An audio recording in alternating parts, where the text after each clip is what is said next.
Hi, welcome back to Monthly Astrological Overview for April 2019 for Leo.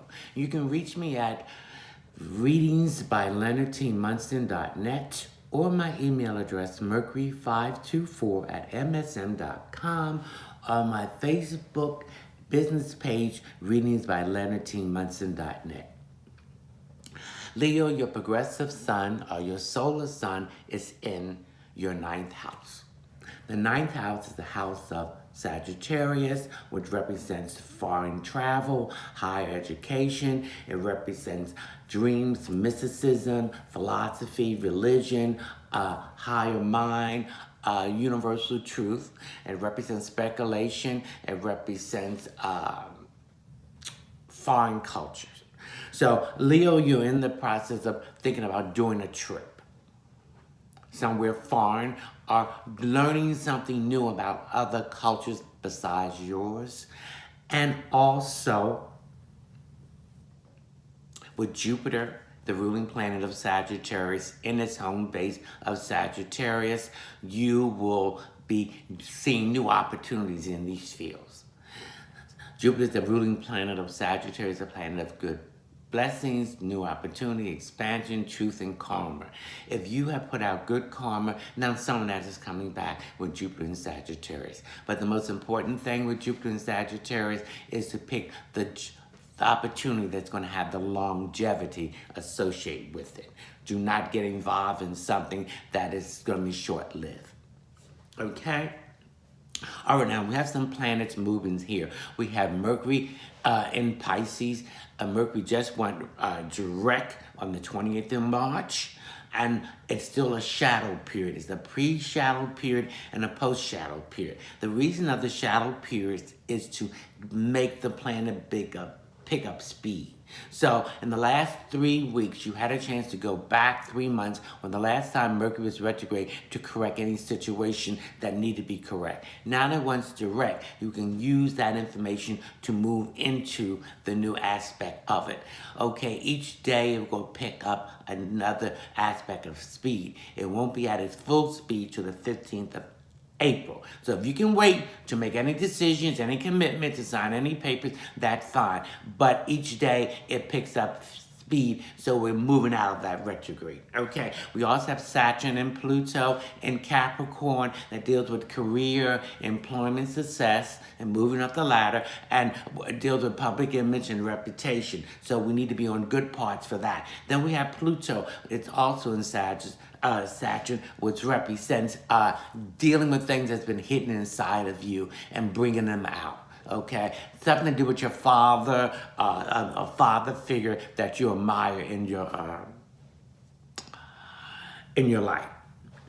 Okay, we have Venus in Pisces, so love is going to be more passionate, compassionate, and understanding, okay, and more intimate, okay? We have Mars in Gemini. Mars is the masculine part of you, and Venus is the feminine part of you. So the communication will be direct to the point and on that aggressiveness. Okay, we have Uranus moving into Taurus, and Uranus is the shark planet. So it's a distant planet, but you want to feel the effect of it happening very quickly and very soon. So expect more cashless society beginning from 2019 to 2016 will be more cashless society, and there'll be robots taking over your job. But hey, let's think. If robots taking over the job, this is creating a new job to repair the robots to make them and have them operate and get the parts created to keep them going. Okay, also we'll have unconventional love relationship where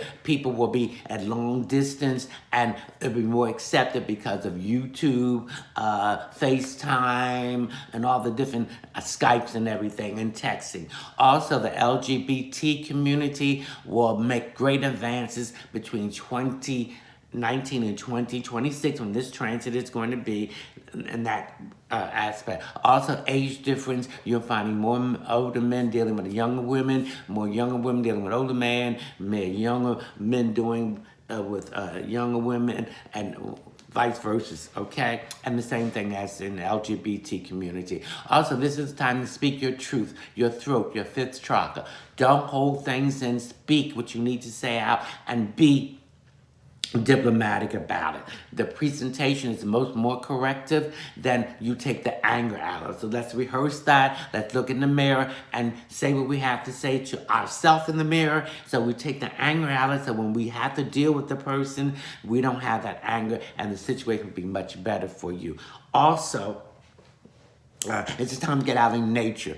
Appreciate our mother and stop destroying her. So let's get involved with some organizations that will do things that will not destroy our Mother Nature. Okay, one of the things I need you to take care of is that, Leo, your heart. Okay, if there's any issues with your heart, get a green Aventine and move that around there, massage it. And I think some of you need to go get a double check because there is some issues with your heart and circulation issue.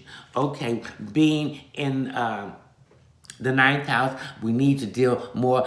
There's some issues with our thighs and our hips. So we need to use the bloodstone, get some castor oil and rub in those areas, heat it up, and rub this around so we can soothe this pain. But if this persists, then some other issues with your hip and your thigh will relate to your sciatic nerve that needs to be corrected out, or your lower back. Okay, now we're going to give you a 3-card reading. I'm shuffling the deck.